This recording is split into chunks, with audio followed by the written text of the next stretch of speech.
রাজধানীর বছিলায় হাইক্কার খালে উচ্ছেদ অভিযান পরিচালনা করছে ঢাকা উত্তর সিটি কর্পোরেশন। এই অভিযানের খবর রাখছেন সহকর্মী সুমন মাহমুদ, তার কাছ থেকে জানব। সুমন, অভিযানটি কখন শুরু হয়েছে, এই অভিযানের কি খবর আছে আপনার কাছে, এই মুহূর্তে সেখানে কি চলছে?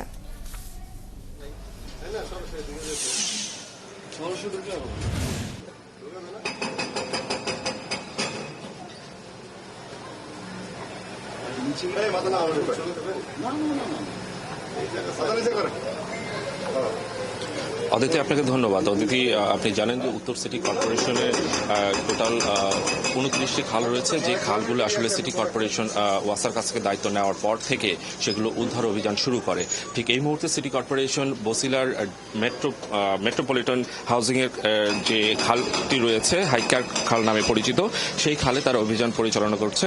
সেই খালের একটি অংশে পাশাপাশি দুটি ভবন রয়েছে, যেগুলো আসলে খালের জায়গা দখল করে তৈরি করা হয়েছিল। সেই খালগুলো সকাল ঠিক 11টার সময় ম্যাজিস্ট্রেটের নেতৃত্বে উদ্ধারের অভিযান শুরু হয়, কিন্তু ভবনগুলো ভাঙা শুরু হয় ঠিক 12টা 20 থেকে ভবনগুলো ভাঙা শুরু হয়। এই মুহূর্তে যেটি দেখছেন আসলে এক্সিবিটর এবং অন্যান্য সরঞ্জাম দিয়ে আসলে ভবনটি ভাঙা হচ্ছে। পাশে যে ভবনটি আছে সেই ভবনটিও আসলে ভাঙা হবে।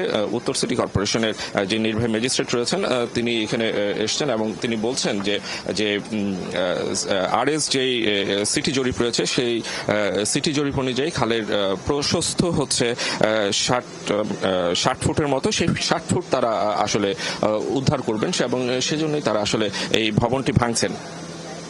সকালবেলা আসলে এই জায়গাটি পরিদর্শন করেছেন উত্তর সিটি কর্পোরেশনের প্রশাসক মোহাম্মদ এজাজ। তিনি আসলে বলেছেন যে খালের জায়গা দখল করে যদি কেউ নিশ্চিন্ত মনে থাকেন তাহলে সেটি আসলে ভুল হবে। যারা এইভাবে খালের জায়গা দখল করে অবৈধভাবে ভবন তৈরি করে সেখানে বসবাস করছেন তাদেরকে নিজ দায়িত্বে সেখান থেকে চলে যাওয়ার জন্য তিনি আহ্বান জানিয়েছেন। পাশাপাশি যেহেতু খালের জায়গা দখল করে অবৈধভাবে ভবন তৈরি করে তারা সেখানে বসবাস করছেন, সেই ক্ষেত্রে আসলে কোনো ধরনের নোটিশ দেওয়া হবে না, নোটিশ না দিয়ে আসলে ভবনগুলো ভেঙে ফেলা হবে। সকাল থেকে যখন আমরা এখানে আসলে অবস্থান করছিলাম তখন এই ভবনে যারা বসবাস করছিলেন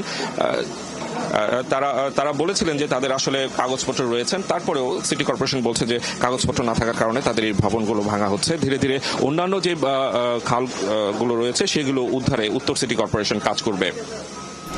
তো আমার কাছে ছিল এখন পর্যন্ত এখানকার শেষ সংবাদ। অদিতি। সুমন, আপনার কাছ থেকে আমরা অভিযানের খবর জানছিলাম।